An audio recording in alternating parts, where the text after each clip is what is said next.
Sejam muito bem-vindos ao podcast aqui Conforto Médico. Hoje é um episódio super especial. A gente está aqui com o Dr. Cláudio Berolini. Seja muito bem-vindo, Dr. Cláudio. Obrigado. Dr. Cláudio, uma sumidade da cirurgia, ele é graduado pela Faculdade da Santa Casa de São Paulo, depois fez cirurgia geral na USP, cirurgia do trauma na USP, e daí seguiu a carreira como professor lá na USP, fez doutorado em clínica cirúrgica, já naquela época com foco em reconstrução da parede abdominal, com tela de polipropileno, ainda ali no final da década de 90, e depois ele segue como diretor do serviço de cirurgia lá da terceira clínica cirúrgica do Hospital das Clínicas. É membro titular do Colégio Brasileiro de Cirurgiões, membro da Sociedade Brasileira de Hérnia, e chefe do grupo de hérnias da parede abdominal do Hospital das Clínicas. Seja muito bem-vinda. Boa tarde, Matheus. Boa tarde, Augusto. Prazer estar aqui com vocês e conhecer essa estrutura fantástica que vocês montaram aqui. Legal. A gente foi aluno do professor, né, o Augusto, na graduação, e depois a gente junto lá, eu, Augusto Felipe, na panela da cirurgia. Foi o primeiro grupo, o primeiro rodízio de cirurgia, né? A gente estava lembrando que a dos gente casos, passou. assim. A gente passou no primeiro estágio foi a parede? Estágio da hérnia.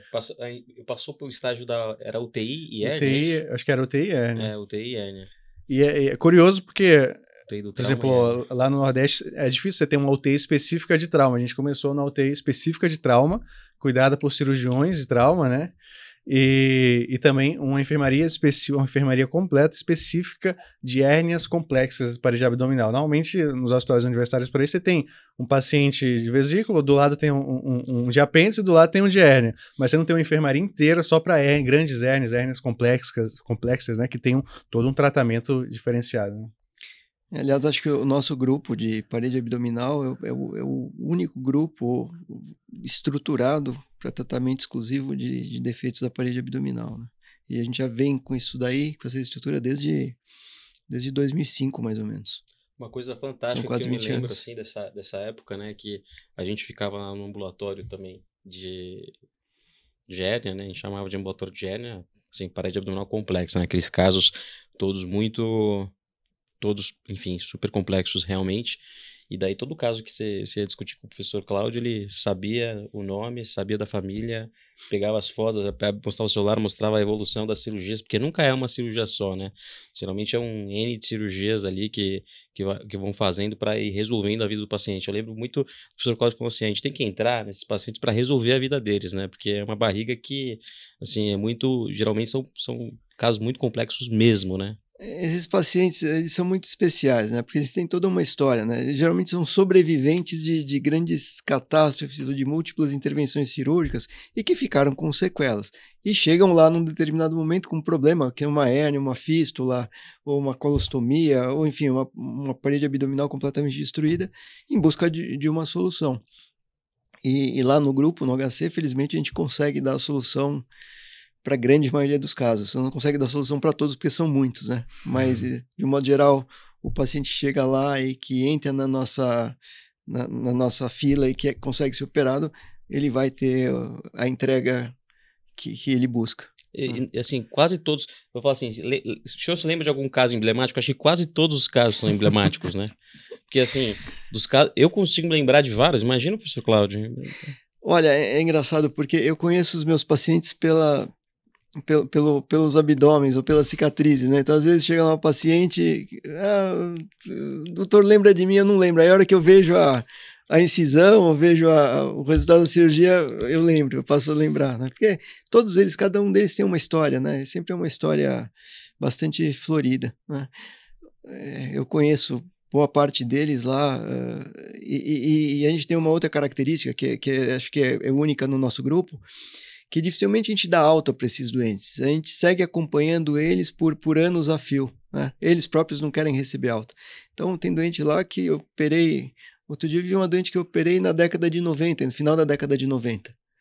E ela voltou lá, ela hoje faz acompanhamento com a bariátrica, etc. E apareceu lá no HC e eu lembro que foi uma das primeiras hérnias gigantes que eu operei. Foi 1997, 98. Então, e cada cirurgia é uma cirurgia, né? Esses casos não tem... Assim, você deve ter ali alguns axiomas ali que você respeita, mas os casos eles são muito particulares, né? Veja, Augusto, a magia da hérnia, da doença de parede abdominal, é que um caso é diferente do outro. Eu confesso que eu nunca suportei muito fazer cirurgia regrada, tipo a cirurgia que é feita na gastro, por exemplo, que é um câncer gástrico. Então, todos os casos são mais ou menos iguais. E você tem os tempos cirúrgicos que variam muito pouco de um paciente para outro, né? Então, eu nunca suportei isso. Eu sempre gostei de duas situações. De emergência, que é aquele doente que chega no pronto-socorro com um abdômen agudo. Você faz uma laparô, você não sabe o que você vai encontrar, o que você vai fazer. Você desenvolve isso durante a cirurgia. Então, é uma caixinha de surpresa. E hérnia é muito assim, né? Porque você tem hérnias diferentes, você tem apresentações diferentes e você tem soluções diferentes. E não dá para fazer um caso igual ao outro. É óbvio que ao longo desses anos a gente conseguiu, de certa forma, padronizar a forma de operar esses doentes. Então, se você for lá no grupo, você vai ver que os meus auxiliares, então o Abel, o Miranda, o Tanaka, que estava lá, atualmente ele saiu, todos nós operamos de uma forma muito semelhante, mas cada caso é um caso. Tá? É impossível você começar uma cirurgia já sabendo o que você vai fazer. Você imagina o caminho a seguir, e isso é o que me fascina em tratamento de parede abdominal. Se vocês verem hoje, para tratamento de hérnias incisionais ou de hérnias inguinais, você tem um sem número de técnicas, né? Então, hoje você tem as técnicas convencionais, você tem as técnicas laparoscópicas, atualmente você está tendo um boom de cirurgia robótica, que é impulsionado por essa geração mais nova, e aí você tem diferentes telas, então você tem telas sintéticas, telas absorvíveis, telas biológicas, que felizmente estão saindo do mercado, porque é uma porcaria. Uhum. Você tem locais diferentes para colocar a tela, então você pode colocar a tela em diferentes planos. Então você tem, hoje, se for ver, quando se fala em hérnia inicisional, você deve ter aí entre 20 e 30 técnicas diferentes, tá?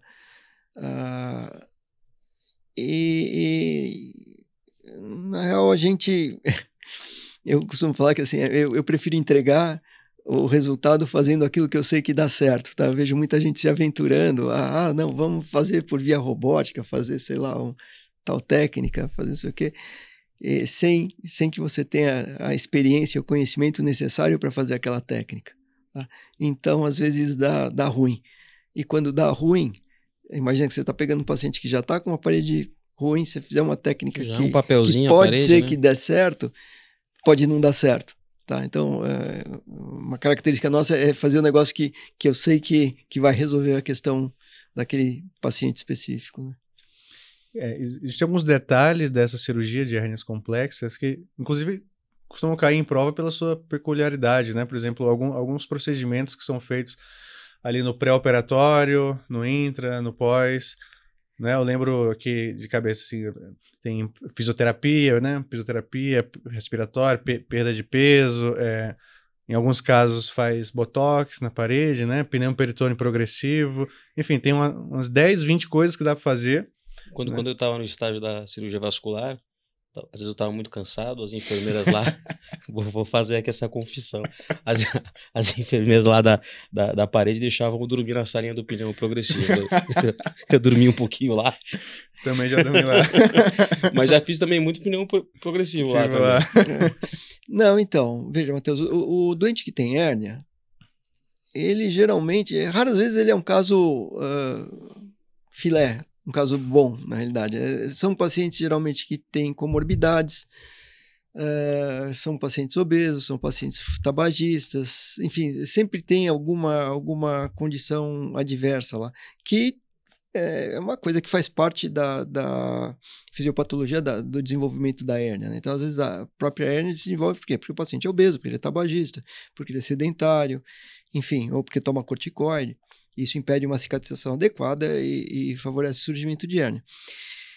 Então, é fundamental que esses pacientes sejam operados na melhor condição possível. Nem sempre a melhor condição possível é a condição que você consegue adquirir. Mas o que a gente aprendeu é que, assim, por exemplo, doente obeso, você pode até operar. mas você vai ter complicação. Então, você vai ter aumento de infecção de ferida cirúrgica, você vai ter soroma, você pode ter necrose de pele, você pode ter recidiva da hérnia. Então, por exemplo, para as hérnias gigantes, a gente estabeleceu que a gente não opera hérnia gigante em paciente com IMC acima de 35, porque dá ruim. E eu posso testemunhar isso. Anos eu operei esses pacientes. E anos nós tivemos resultados ruins. Quando foi, eu lembro que em 2016, a gente fez um levantamento desses casos. E assim, embora muitos pacientes saíam bem, o índice de ocorrência de eventos adversos, a morbidade cirúrgica era em torno de 70%, a morbidade clínica em torno de 70% também. E aí eram coisas graves. Então, síndrome compartimental abdominal com isquemia intestinal, tendo que reoperar, ou embolia pulmonar, trombose, insuficiência renal, insuficiência respiratória, insuficiência renal precisando de diálise. Isso numa equipe que... Numa equipe altamente especializada nesse tipo de caso. Então, eu lembro que foi 2000, por volta de 2012, 2013, a gente falou, olha, a gente não pode seguir assim. Então, como é que a gente vai fazer para melhorar os nossos resultados? E hoje, passados aí quase 10 anos, o que eu posso dizer assim, a única coisa que realmente melhorou o resultado foi o emagrecimento desses pacientes. E para chegar nessa meta, a gente fez um intercâmbio com o pessoal da cirurgia bariátrica lá no HC, né? Os pacientes com hérnia gigante, com IMC acima de 40, a gente manda para a bariátrica opera, faz a gastroplastia vertical, o doente perde peso, volta para a gente opera a hérnia. Tá? Então, emagrecimento é fundamental, cessação de tabagismo também é fundamental. Tá? Às vezes a gente vê que em doente tabagista pesado, você faz tudo certinho. Esse paciente infecta, a tela não incorpora e você vai ter problema. Tá? Então, são as duas condições principais e que atualmente a gente evita operar esses pacientes se eles não se colocarem por iniciativa própria na condição necessária. Tá? Então, vocês vão ver lá no HC, uma das maiores brigas que eu tenho brigas em termos, assim, discussões que eu tenho com os meus pacientes é falar, olha, fulano, eu quero te operar, você está aqui num serviço que permite que se faça cirurgia com resultado excelente, mas você tem que se colocar nessa condição. Se você não se colocar nessa condição, a gente não vai operar. Você vai ficar na fila indefinidamente. E isso ocorre principalmente com os pacientes obesos, né? O que a gente mais ouve, assim, eu falo, fulano, você precisa perder 10 quilos. O paciente fala, não, mas eu não consigo emagrecer. Tá bom, então eu também não consigo te operar. Tá? Acho que a gente precisa ser firme nessa posição. Para o doente entender que ali é uma permuta, é uma troca. Eu estou dando para ele o privilégio de ser operado, de readquirir uma condição normal, mas ele tem que se colocar naquela condição. Tá? E hoje em dia a gente tem também ali liraglutida, né? As canetas aí tá... Graças a Deus, acho que isso aí vai ser um grande avanço. Tá? Eu nunca fui um entusiasta de cirurgia bariátrica. Nunca gostei de cirurgia bariátrica, nunca fiz. Eu entendo que em alguns casos selecionados isso chegou a ter algum benefício para os pacientes, mas eu acredito que esses novos medicamentos vão diminuir bastante a ocorrência da necessidade de uma intervenção cirúrgica, que nem sempre é fisiológica, para causar uma perda de peso. E a única coisa é que o custo ainda é inviável para a grande maioria dos pacientes, quando você fala no universo dos pacientes HC, né? Hospital das Clínicas. Você, mudando um pouquinho de assunto, professor, você acompanhou a evolução da cirurgia da hérnia ali desde que você se formou, desde a sua formação. Como que, naquele momento, né, e lembrando ao nosso público aqui que o professor Cláudio ele é filho de uma das maiores lendas vivas aí da cirurgia geral também, que é o professor Dário Birolini. Como é que foi essa evolução? Eu acho que você já deveria ter esse contato até antes da residência, né, em função do seu pai ter, enfim, desbravado também a cirurgia geral aqui no Brasil. Como que foi essa evolução? Então, eu me formei na Santa Casa. Eu me lembro que quando eu era quintoanista, um R1 que era um conhecido, ele e a família eram clientes do meu pai.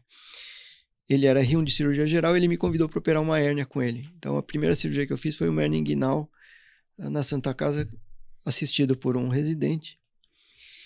E naquela época, isso foi final da década de 80, não se usava praticamente tela em hérnia. Já tinha tela? Já existia ou não? Já existia, mas não se usava.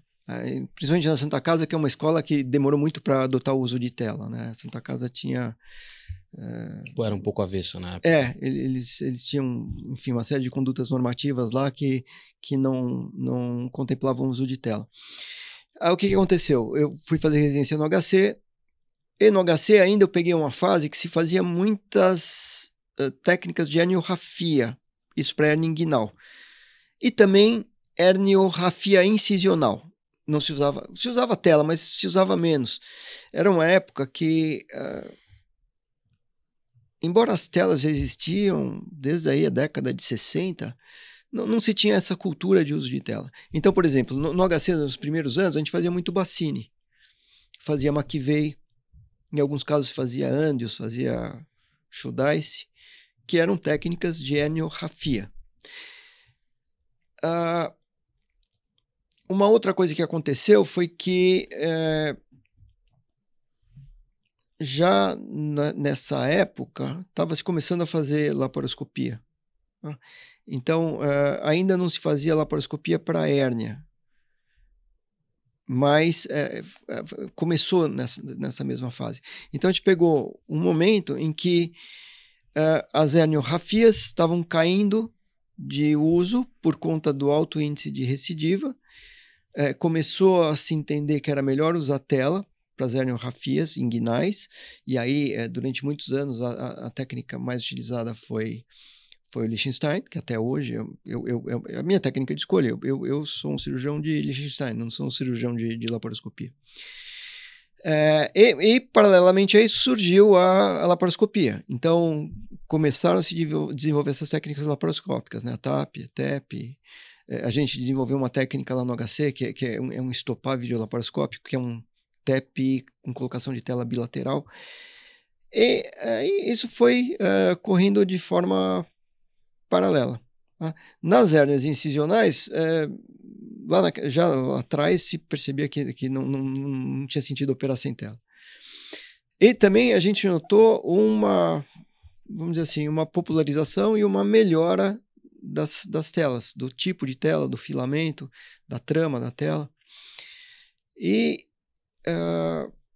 tentaram se desenvolver novas telas, tentaram se desenvolver telas mais modernas, mais finas, mais leves, tentaram se desenvolver telas biológicas, etc. Mas a tela padrão, a tela que eu mais uso, ainda é uma tela aí que foi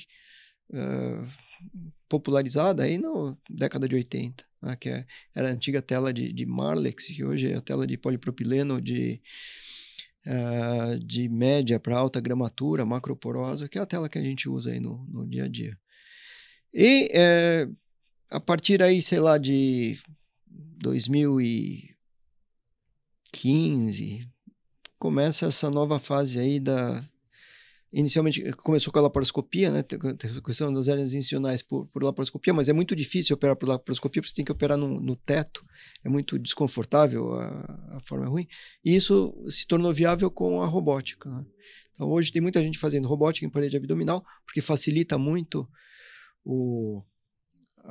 a abordagem, mas eu particularmente não gosto muito, tá? Eu acho que eu já, assim, eu fiz bastante com o pessoal da Uro, né, que também acaba fazendo também, principalmente hérnia inguinal, né?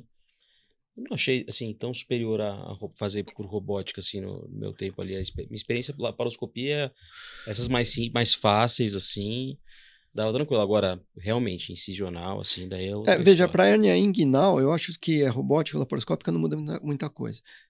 Talvez mude no fechamento do peritônio, etc. Mas para hérnia incisional, a laparoscopia é inviável. A robótica não, a robótica é viável. Tem um aspecto que sempre me incomodou nas técnicas laparoscópicas e robóticas. Eu não gosto de usar o termo minimamente invasivo, tá? Então vocês não vão me ver usando esse termo. Porque eu entendo que a laparoscopia é uma via de acesso. O que você tem de diferente? A laparoscopia e a robótica, para a maioria das cirurgias realizadas no aparelho digestivo, é a mesma cirurgia que você faz, fazendo por via aberta ou fazendo por via laparoscópica ou robótica. Basicamente, o que muda é a via de acesso. Quando você fala em hérnia e parede abdominal, as técnicas laparoscópicas e robóticas, elas não existiam e elas tiveram que ser desenvolvidas para aplicação da tecnologia. Tá? Então, no meu entendimento, se acaba violando espaços, violando áreas que não deveriam ser violadas no tratamento da parede abdominal. Há um custo de uma situação eventualmente irreversível, ok? Então, você pode criar uma condição anatomicamente, fisiologicamente irreversível usando essas técnicas.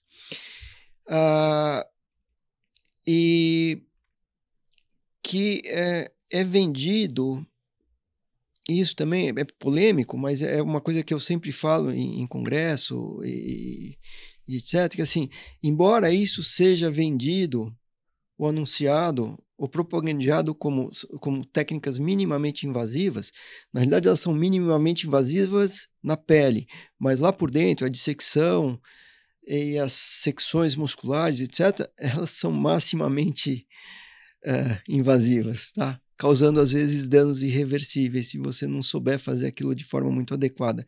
E isso é um problema, porque tem muita gente que aprende a fazer essas técnicas assistindo vídeo de YouTube ou assistindo congresso, sem ter a formação necessária e o conhecimento anatômico para fazer esse procedimento em vivo. Tá? Então, eu tenho bastante restrição com isso. Essas hérnias, realmente, hérnia incisional grande, assim, eu nunca nem presenciei, assim, fazendo. Eu sei que tem algumas pessoas que fazem por via robótica, mas... O pessoal se aventura a fazer. Eu acho que é meio over, eles vão um pouco além, tá? Eu não me aventuro porque eu acho que nessa altura do campeonato eu faço muito bem aquilo que eu sei fazer, eu entrego um resultado bom e eu não vejo um motivo pelo qual mudar esse tipo de abordagem. Eu não quero reaprender uma coisa que para mim não é superior àquilo que eu já faço agora. Há um custo muito maior, um custo financeiro muito maior. E o grupo, né, do HC, o senhor deve ter esses dados, assim, deve ser um dos maiores grupos do mundo, né, em relação à cirurgia de hérnia, assim, em casuística. Veja, seguramente, né, nós... idealmente, nós temos a capacidade de fazer cerca de 300 cirurgias por ano, de casos, a maioria deles casos complexos. Então, não é um serviço de alta rotatividade. Os nossos doentes geralmente ficam internados mais tempo, a gente tem sempre essas limitações de sala cirúrgica, e a nossa principal limitação continua sendo vaga de UTI. A maioria dos nossos pacientes são comórbidos, são cirurgias, essas reconstruções de parede são cirurgias de 7, 8, 10 horas. Esses pacientes geralmente precisam fazer pós-operatório em UTI, então a gente tem uma limitação nesse sentido. Tá? Então quem está ouvindo aqui, assim, só para contextualizar, assim, por que são cirurgias tão longas assim? É porque a pessoa que está ouvindo, às vezes, acho que não tem noção muita noção da bronca, assim. Pensa que é só uma coisa da parede. Pode trazer esse contexto para nós aqui, para o pessoal que está ouvindo, para interno, estudante de medicina? Posso.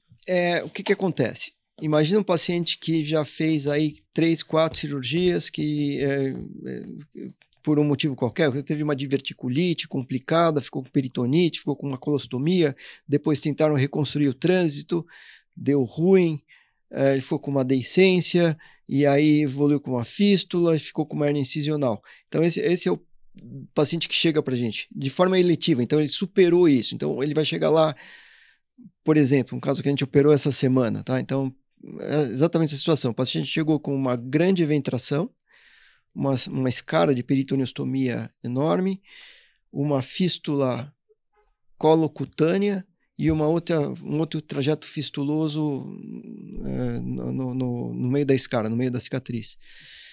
Aí, por mais que você faça tomografia, estude o caso e tente entender, você só vai entender o que está acontecendo ali na hora que você operar. Então, uma cirurgia dessa passa por várias etapas. Então, primeiro, qual é a via de acesso? Como é que eu vou abordar? Então, geralmente, você vai ter que fazer uma via de acesso por uma cicatriz que vai estar cheio de alça intestinal grudado embaixo. Então, só abrir uma parede dessa, às vezes você fica mais de 1 hora. Abrir, descolar, soltar as aderências à parede. Aí,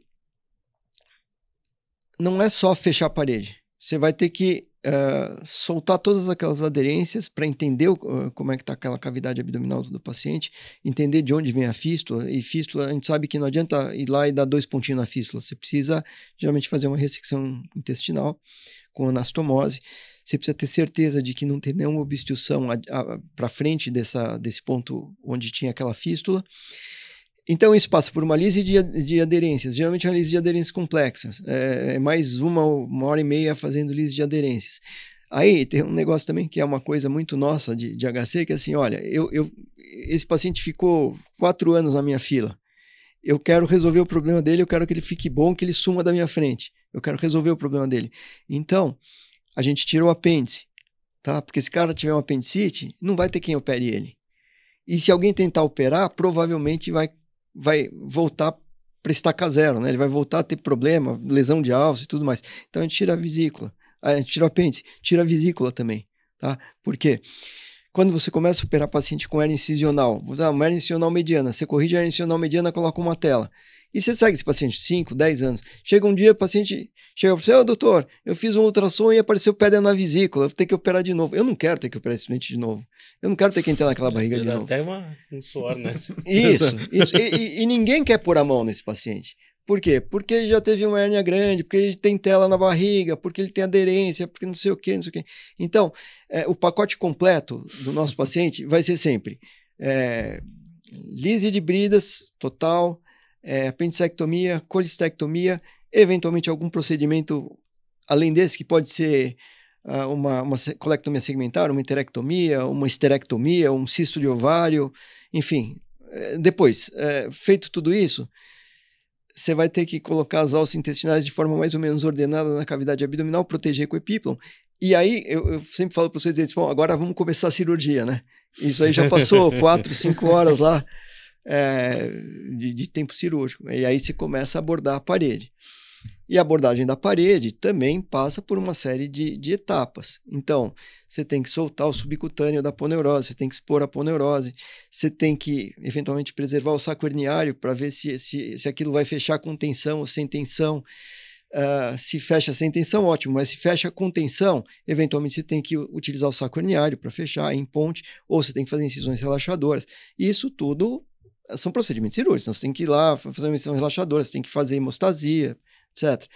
Aí, você põe a tela, a colocação da tela, vocês passaram por lá, vocês sabem que não é um negócio, você vai lá, põe a tela, isso é um dos erros comuns, o pessoal põe tela, dá meia dúzia de pontinho e fala, não, tá presa. Não, a nossa colocação de tela são múltiplas suturas contínuas, demora mais 1 hora para colocar uma tela. Depois, para completar a entrega, você tem que melhorar o aspecto estético do paciente.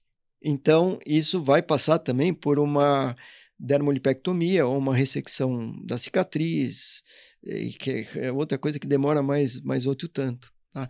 Então, são cirurgias extremamente trabalhosas, são cirurgias difíceis, trabalhosas e demoradas. Então, não dá para chegar lá achando que 1 hora, 2 horas você vai resolver aquilo lá. Tem gente que opera rápido, que quer só resolver a questão da hérnia e cair fora.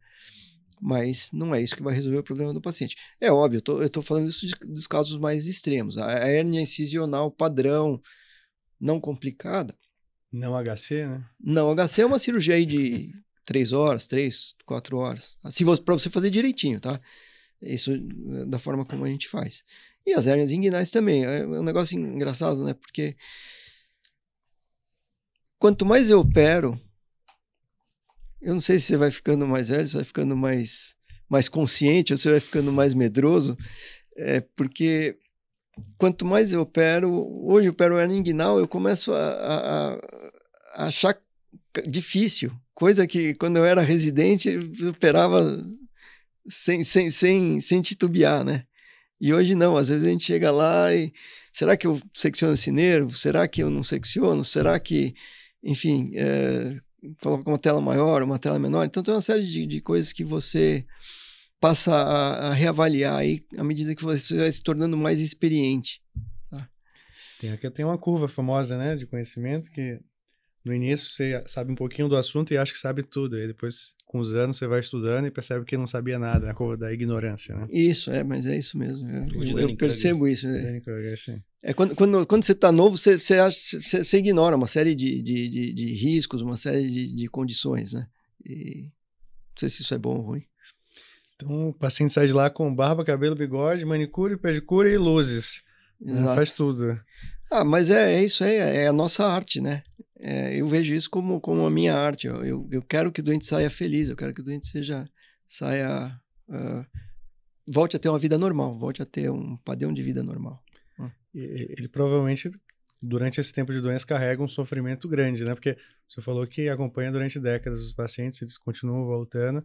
Muito. Com gratidão, né? Possivelmente, tanto o impacto psicológico ali do procedimento, quanto a mudança de vida que é meio que obrigatória, pré-requisito para cirurgia. Não são poucos os casos.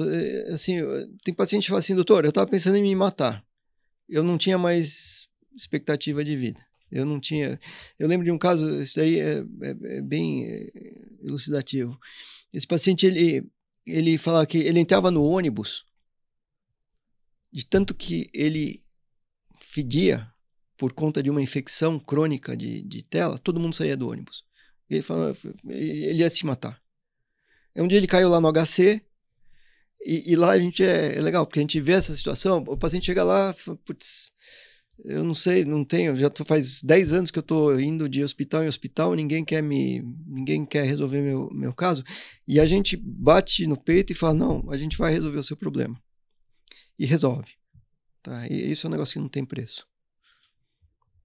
Impressionante. Realmente a gente ficava vendo lá, né, assim, os pós-operatórios que chegavam, que operaram faz bastante tempo, iam lá ver como é que estavam também, a gente via, e às vezes era um caso assim que é inacreditável, você olha ali o antes e depois ali, via ali no seu lado, o professor ali mostrava. Eu tento fazer um registro fotográfico, né, mesmo porque assim, às vezes o paciente volta anos depois, você quer lembrar alguma coisa daquele caso, você vai lá, vai no seu banco de fotos e você vê passo a passo da cirurgia, né?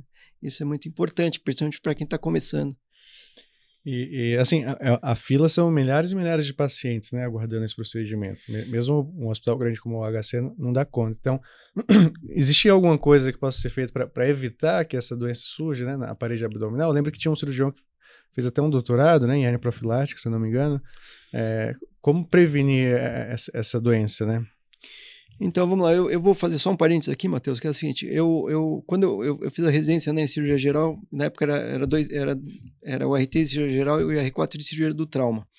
E aí eu tinha a opção de fazer a preceptoria, eu podia ir para a cirurgia geral ou para o trauma.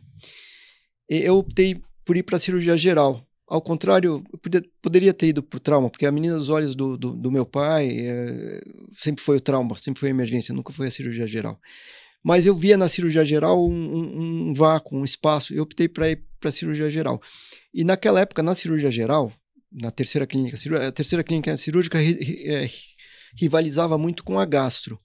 Tá? Eram clínicas rivais. Por quê? Porque a gente operava as mesmas coisas que eu operava na gastro, eu operava na cirurgia geral.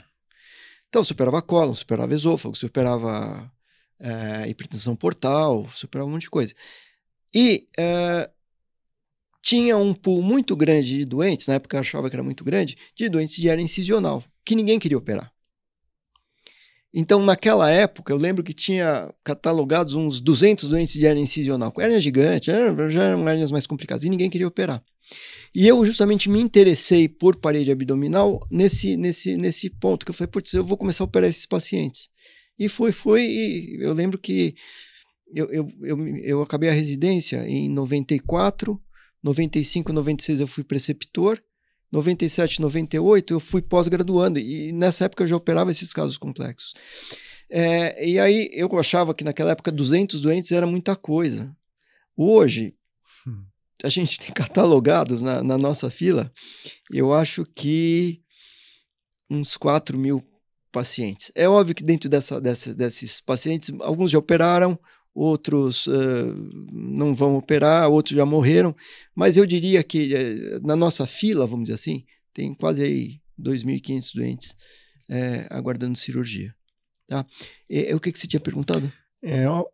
Maneiras de prevenir, né, a incidência, de diminuir a incidência de hérnias complexas. Então, né? vamos lá. Isso é interessante porque, assim, com o advento da cirurgia laparoscópica, a gente achou que fosse diminuir o número de hérnias incisionais. E, na realidade, não diminuiu. Você continua tendo paciente hérnia incisional, principalmente dos urologistas, né, que eles fazem a prostatectomia robótica, aí mete uma lapa lá para tirar a próstata, tirar a peça, e o doente faz uma hérnia incisional ali. Então, a hérnia incisional sempre vai existir.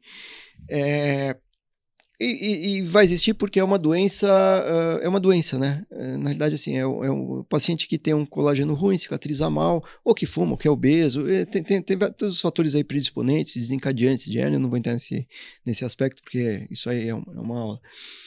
Mas o que já há alguns anos a gente preconiza é que, assim, determinados casos, quando você faz uma cirurgia e você percebe que aquele doente tem uma ponerose mais fraca, ou é um doente oncológico, é um doente desnutrido, você pode colocar uma tela profilática. A tela profilática é uma tela menor, é uma tela que é mais rápida de colocar e que facilita muito o pós-operatório. Primeiro, evita o risco de uma evisceração, de uma hérnia incisional e, em segundo lugar, facilita muito a mobilização do paciente. Você consegue tirar o doente mais rápido da cama, fazer fisioterapia por prendar, tem menos dor, tá? Porque a tensão da sutura fica na tela. Então, eu sou muito entusiasmado com o uso de tela profilática, tá? Mesmo porque, isso é outra coisa engraçada, né? Como eu faço, a maioria dos casos que eu opero são casos de hérnia, e a maioria desses casos eu coloco tela, eventualmente eu faço uma cirurgia que não é de colocar uma tela. Você faz uma colectomia por câncer aberta, e aí eu fico pensando, putz, será que eu coloco tela? Será que eu não coloco tela? Mesmo que o doente não tenha hérnia. Então, eu sou muito, vamos dizer assim, permissivo para o uso de tela profilática. Se eu achar que tem alguma coisa que tem a mínima chance de desenvolver uma hérnia, eu vou colocar uma tela. Porque acho que isso aí aumenta pouco a morbidade e facilita muito a manipulação do paciente no pós-operatório. Professor, deixa eu perguntar uma coisa também, assim, voltando para essa questão de tamanho da clínica, né, tamanho do departamento ali de hérnias, nesse período ali, quais foram, assim, eu imagino que tenham tido algumas contribuições ali do Brasil, do senhor, da equipe aí, para o entendimento da patologia, algumas mudanças ali de conduta mesmo. Queria perguntar diretamente aqui para a fonte. Quais foram ali as principais... Então, veja, ao longo desses quase 20 anos aí de grupo da parede, eu acho que a gente conseguiu sistematizar o tratamento da maioria dos problemas complexos de parede abdominal. Então, hoje, você chega lá com uma hérnia bizarra, a gente vai ter uma solução para ela. Tá? Então, você tem as hérnias laterais de parede de abdômen, você tem as hérnias gigantes, você tem as hérnias com fístula, as sequelas de peritoniostomia, que são tudo, desculpa, são todos casos complexos. Às vezes eu vejo em fóruns esses grupos de hérnia, Sociedade Americana de Hérnia, o pessoal batendo cabeça porque o doente tem uma hérnia incisional e tem pedra na vesícula. Aí eles não sabem se opera a vesícula, se não opera a vesícula, se opera a hérnia, se opera a vesícula depois. Fica uma bateção de cabeça absurda. E hoje a gente já tem, pode ser o problema mais complexo, a gente já tem uma conduta linear para isso, tá? Muito dessa bateção de cabeça da comunidade, da comunidade de hérnia no mundo, vem pela resistência que sempre existiu do uso de tela associado a procedimentos no trato digestivo. Tá? Por quê? Porque tem aquele entendimento de que você não deve colocar uma prótese em um procedimento potencialmente contaminado ou contaminado, etc. Tá? Então, por exemplo, se o doente tiver pedra na vesícula, é um procedimento potencialmente contaminado. Então a gente fala, não, mas isso se eu colocar uma tela vai aumentar a morbidade da minha cirurgia, então não quero correr risco. Então não vou fazer os dois procedimentos conjuntos. E o meu carro-chefe, desde que eu comecei a operar hérnia, foi justamente a demonstrar a viabilidade, a permissividade, a possibilidade de se associar qualquer tipo de procedimento no aparelho digestivo com uma reconstrução de parede abdominal com uso de tela sintética. Eu defendi minha tese no ano 2000. Então, estou fazendo 25 anos. Naquela época já era sobre cirurgia cólica, cirurgia de cólon, associada à reconstrução de parede abdominal, utilizando tela sintética. E ao longo desses anos, a gente teve várias publicações nesse sentido, mostrando que a associação de procedimentos potencialmente contaminados ou mesmo infectados, como, por exemplo, você pegar uma tela infectada, você retira essa tela, refaz a parede e recoloca outra tela no mesmo tempo cirúrgico. A gente demonstrou que isso é viável. Então, a minha contribuição pessoal para o mundo da hérnia, eu acho que é isso. Tá? Eu entendo que a cultura americana e europeia é muito diferente da nossa. Então, eles têm muita dificuldade em fazer esse tipo de associação. Tá? A gente pode entrar mais profundamente nessa questão, mas eles, por mais que você faça, demonstre como fazer, mostre resultados favoráveis, eles não se sentem confortáveis em fazer esse tipo de associação. Então, essa acho que é a minha contribuição pessoal. A gente tem no grupo o trabalho do Tanaka, do Sushi, que criou o índice de Tanaka, que é o cálculo de relação de volumes nas hérnias gigantes. E isso, dependendo do volume, você adota uma conduta ou adota outra conduta, ou indica pneumoperitônio. É um trabalho que tem hoje, acho que tem mais de 400 citações em literatura, e virou mundialmente conhecido como o Tanaka Index, né, o índice de Tanaka. E também tem a nossa experiência com hérnia gigante, né? Hoje a gente deve ter aí, sei lá, umas 300 hérnias gigantes operadas. Acho que pouca gente tem essa experiência no mundo, a experiência com pneumoperitônio, esse tipo de coisa. Tem as hérnias inguinais gigantes também. Enfim, tem tudo isso. Eu acho que... Só tudo isso. São várias coisas, né, que acho que diferenciam o grupo, né? E outra coisa, aqueles casos, por exemplo, um negócio que eu gosto muito de fazer, que é justamente aquela cirurgia não regrada. Então, aquele paciente, por exemplo, que fez uma cirurgia oncológica, ressecou um pedaço grande da parede abdominal e tem uma eventração. Ou paciente que teve um trauma com perda de tecido. Tá? A gente tem uma paciente nossa famosa que é uma atleta olímpica, paraolímpica, né? Ela teve um acidente, ela perdeu uma perna e ela perdeu não só a perna, mas perdeu toda a sustentação da bacia, ela perdeu a parte da bacia. E vários anos aí, várias tentativas de resolver o problema dela, e ela competindo, e acho que agora, só depois de algumas cirurgias, a gente conseguiu resolver a questão dela. Então, às vezes... Teve que jogar uma tela ali por baixo da pelve?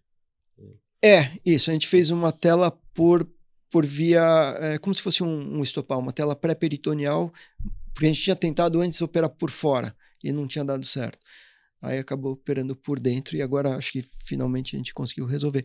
Mas assim, são casos que você não tem uma solução. Tem guideline para responder. Não tem isso. guideline, não tem livro, você não aprende em livro. Entendeu? Então você aprende por tentativa e erro, e se aprende, assim, você faz uma estratégia, não deu certo, você parte para outra estratégia, tá? Esses são casos muito legais, a gente tem muitos desses casos lá no HC.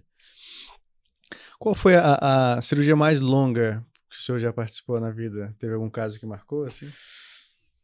De parede? De parede ou... Olha, a gente tem várias cirurgias aí, entre 10 e 13, 14 horas, né? Tem uma cirurgia recente aí que durou quase 13 horas, que também foi uma dessas derrubadas aí, que foi uma das maiores cirurgias aí que a gente fez em termos de reconstrução de parede. Bom. Olha, bastante. As pessoas adoram perguntar, né, no Instagram isso daí. Qual a cirurgia mais longa e tal? No grupo da Geral teve outra que eu participei que foi mais ou menos esse tempo aí também. Hemicorporé? Você foi, né? Hemicorporé não fui, mas Não, então, mas veja, tem cirurgias muito mais longas, tá? Então, por exemplo, tem as cirurgias oncológicas aí, as peritonectomias com quimio intraoperatório, não sei o quê, que às vezes dura 20 horas, 24 horas. Então, aí você tem o pessoal da ONU que faz, o Fredinho, o Akaishi. Eu nunca curti esse tipo de cirurgia, né? Mas porque eu acho assim, acho que quando você faz uma cirurgia longa, você tem que estar lá o tempo inteiro, né? E com 20 horas de cirurgia, você não consegue ficar...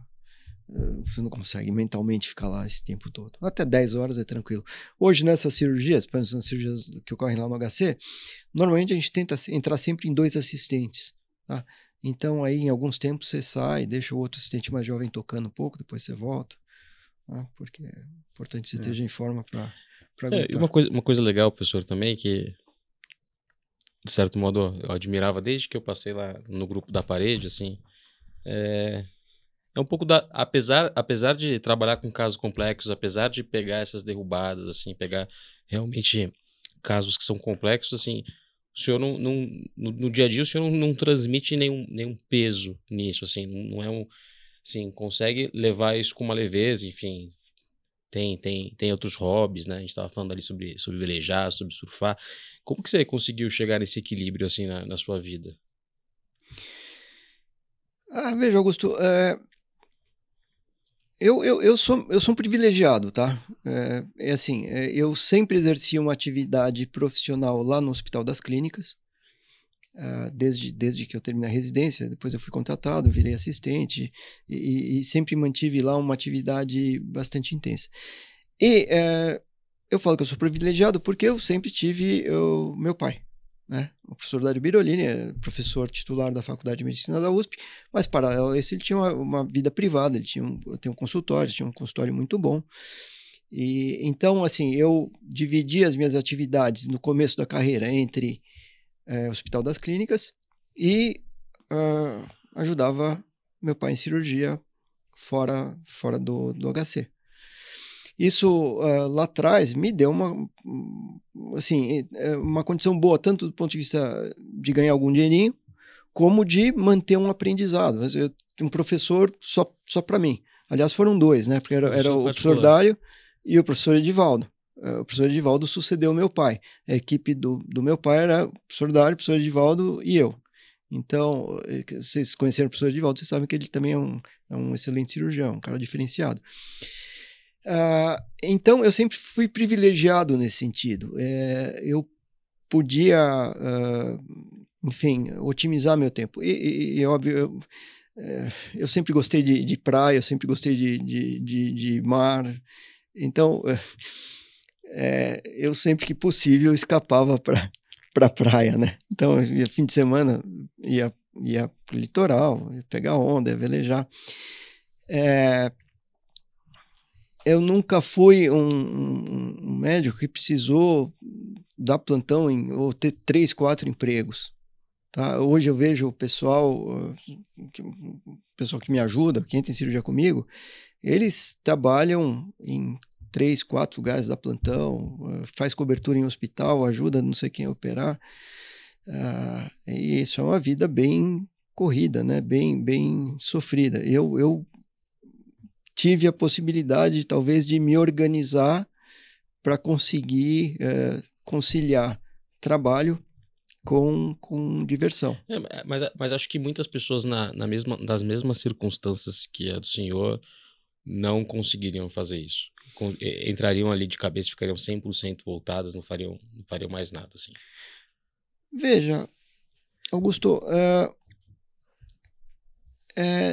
eu acho que eu gosto da medicina, a medicina é minha profissão, mas eu tenho a necessidade de ter um hobby ou de fazer outra coisa. Eu vejo alguns exemplos de professores das antigas que viveram a vida em função da medicina. Meu pai foi assim, professor Marcel, assim, professor Angelita, professor Gama, professor Silvano Rai. Então, essas pessoas todas viveram a vida em função da medicina. O hobby deles talvez fosse a medicina, fosse operar, fosse ficar no hospital. Pode ser que, eu estou generalizando, né? Eu tô falando em nome deles, mas eu sempre vi essas personalidades como pessoas que vida era você vai no hospital com ele sempre à noite. A professora Angelita era um negócio impressionante. A Angelita aí com 90 e tantos anos, ela continua ativa, entendeu? Então, é um negócio impressionante. Não dá para imaginar essas pessoas, sei lá, numa praia tomando sol. Eu não consigo. Eu consigo ver o professor Marcel operando lá com quase 90 anos, operando o GDP, né? Mas eu não consigo ver ele numa praia. Pode ser que ele tenha o hobby dele, né? Pode ser que... Não. Mas eu não, eu tenho essa necessidade. Eu tenho, por exemplo, hoje eu organizei minha vida da seguinte forma. Eu sempre tento fazer as minhas cirurgias de pacientes de consultório no começo da semana, porque eu quero chegar na quinta, sexta-feira, sem ter paciente internado, sem ter que me preocupar em passar visita, etc. Porque assim, eu tenho um outro defeito, que eu sou muito paternalista, então eu não gosto de delegar coisa para assistente, eu gosto de fazer tudo. Então se eu tiver um paciente internado, eu vou passar visita, assim, de preferência 2 vezes por dia até. Eventualmente você acaba tendo que pedir ajuda para alguém, mas não é isso. Então eu tentei organizar minha vida hoje, a geração mais nova é muito mais leve nesse sentido, mas eu tentei organizar minha vida no sentido de trabalhar durante a semana e ter pelo menos o fim de semana aí livre, né, para poder fazer coisas aleatórias. E também uma sugestão que eu dou para todo mundo é que tenham um dia da semana também desocupado para resolver os problemas do dia a dia, que você tem que resolver. Né? Não dá para ficar enfiado no hospital todo dia, o tempo inteiro. Muito legal.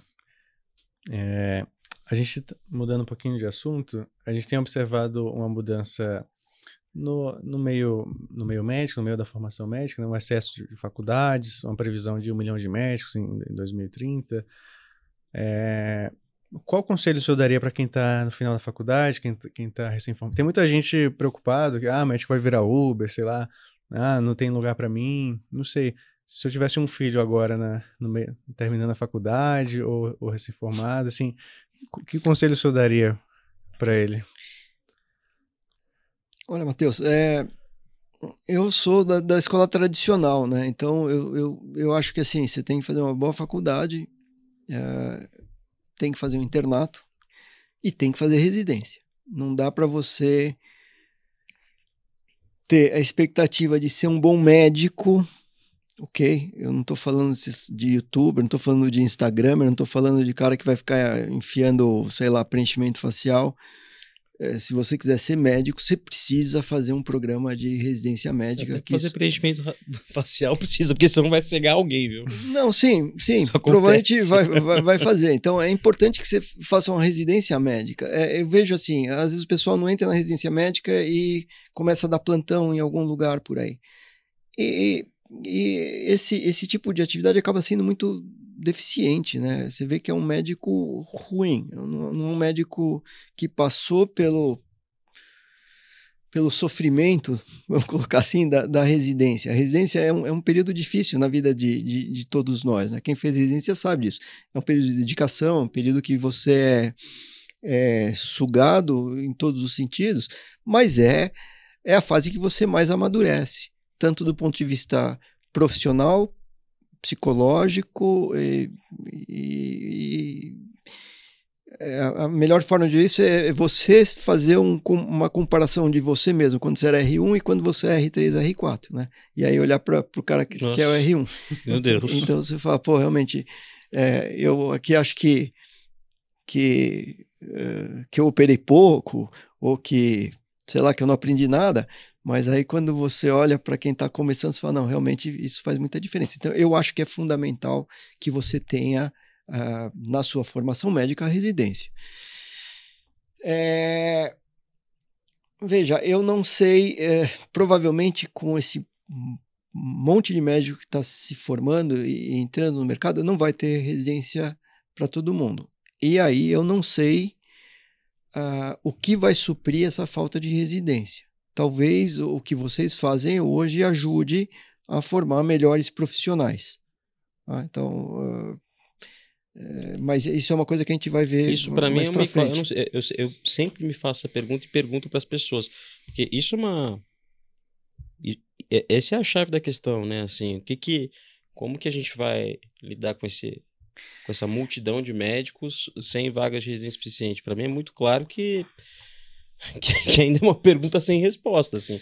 Porque você não vai conseguir assumir que uma pós-graduação vai conseguir, ainda mais uma especialidade como a cirurgia, vai conseguir resolver o problema, né?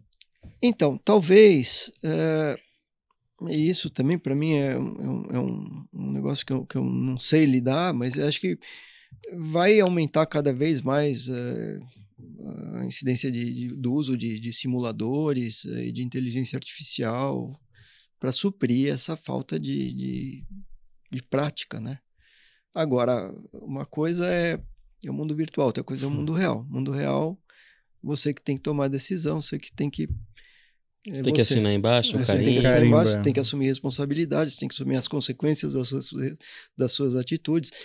Um dos professores lá da faculdade, ele falava assim, olha, daqui a pouco vocês vão se formar, daqui a uma semana vocês vão tirar a licença para matar de vocês vão lá no CRM e vocês vão ter a licença para matar, então é bom vocês aprenderem isso aqui direitinho. Mas é isso mesmo. E veja, uma coisa que também é interessante, tá, Augusto, Matheus, talvez vocês tenham passado por isso, assim, enquanto você está na residência, no Hospital das Clínicas ou em qualquer instituição de ensino, você está totalmente amparado de todos os lados, né? Você tem o profissional que você quiser, você tem a orientação que você precisa, se der alguma coisa ruim, tem alguém lá que vai resolver essa questão, e a hora que você sai dali, você cai no mundo real, e aí é você que tem que tomar todas as decisões e assumir todas as responsabilidades, né? Então, às vezes, aquele apêndice que lá no HC que se opera e nem passa para ver o doente, porque você mudou de estágio, sei lá o quê, a hora que você for lá para o seu consultório, você operar o doente, no dia seguinte você vai ter que passar a visita, você vai ter que conversar com a família, você vai ter que, enfim, assumir eventuais complicações. Se o paciente tiver uma febre, você vai falar, putz, será que aconteceu alguma coisa aí? Você vai sofrer com isso, né? Então, são momentos diferentes da vida, né? E a gente tem que passar por isso, é inevitável. Muito bom. Legal. Também queria agradecer o senhor, porque durante a residência, e até hoje, isso é um ponto de referência para mim, em humildade enquanto pessoa, como lidava com os próprios residentes, né? Na residência tem vários chefes, assim, que na cirurgia em si, né, acabam às vezes humilhando o residente, mas o senhor falava com o R1 igual com o diretor do hospital. Não, isso é muito admirável, realmente. É uma coisa que a gente leva, né, assim, a gente leva essas boas referências, né. Veja, o residente ele tem que ser o teu aliado, né, ele tem que ser teu amigo. Eu dependo do residente lá. Eu não vou... Eu tô lá para ensinar, eu tô lá para... É óbvio que a gente dá bronca, ninguém não dá bronca. Outro dia eu fiquei lá brigando, chamando a atenção do R1, porque, pô, o cara tava lá com dificuldade de dar ponto. Eu falei, você tá no fim do R1 e não consegue dar um ponto? Vai treinar, vai fazer alguma coisa, né? Mas, de um modo geral, eu tento manter uma relação boa com os residentes passando lá, e os residentes gostam do grupo. A gente sempre recebe elogio. É um estágio bom, nosso estágio é um estágio muito bom, um estágio que todo mundo opera. Tem doentes complicados, tem situações um pouquinho mais complicadas, mas enfim, é um ambiente bastante agradável. E acho que todos nós lá no grupo, a gente tenta preservar isso daí, né? Quem era mais ranheta lá era o Tanaka. Mas... A história boa, né? Meu Deus do céu. Não vou. Com boas intenções. Cada um de nós tem suas características, né? Então, o Miranda é o masterclass. A gente consegue lembrar hoje, a gente dá risada das situações, tal, de que acontecia. Tem umas partes engraçadas, né? Assim. O Sushi... o Sushi sempre foi. Agora, ele saiu, né? Saiu. Ele resolveu... Meu, isso aí é o básico, se você não sabe... Se você não sabe isso, meu. mas tudo bem, cada um é de um jeito, né? Cada um tem suas jeito. características. E o legal é que a gente vê todo mundo, né? A gente começa a escolher assim, como que a gente quer ser. A gente vê todos os exemplos, tá? E fala, poxa, quero ser mais assim, quero ser mais assado. Eu lembro de maus exemplos que eu tive na minha formação. E por conta desses maus exemplos, eu fiz coisas que hoje eu me arrependo. Então, eu tento não ser um mau exemplo. tá? É meio enigmático isso, mas realmente eu lembro de alguns péssimos exemplos que eu tive. E você, quando você está numa fase de formação, você vê um cara fazendo uma coisa esquisita, e você às vezes fala, vou fazer igual ruim, né? Então, precisa tomar cuidado. É assim que se faz, para fazer assim. Então, tomar assim cuidado com isso daí. Tem que pensar que ali a gente está para, enfim, ajudar, para ajudar o paciente. E se você fizer uma coisa bem feita, você vai colher os frutos disso, né? Então... Certeza. Legal, vamos fazer aquele bate-bola rápido, final? Vamos fazer. Tem umas perguntinhas rápidas assim, bate-bola, né? Quem é o Dr. Cláudio Birolini? Cara, hoje eu não sei, eu sou um médico de parede abdominal, acho que eu consegui ocupar algum espaço com isso, então o pessoal todos me conhecem pelo Cláudio, que mostra aqueles casos cabulosos lá em congresso e tudo mais. Acho que eu consegui ocupar um espaço, e acho que isso é importante, a gente tem sempre que entender aquilo que você faz bem para conseguir ocupar o seu espaço, né? Sucesso é? Vou falar que ter uma mulher, ter uma boa família, ter tranquilidade. Acho que sucesso é ter tranquilidade. A tranquilidade é o melhor investimento que você tem na tua vida. Legal. Medicina é? Cara, a medicina é um fardo. É uma responsabilidade muito grande. É uma palavra que até hoje pesa.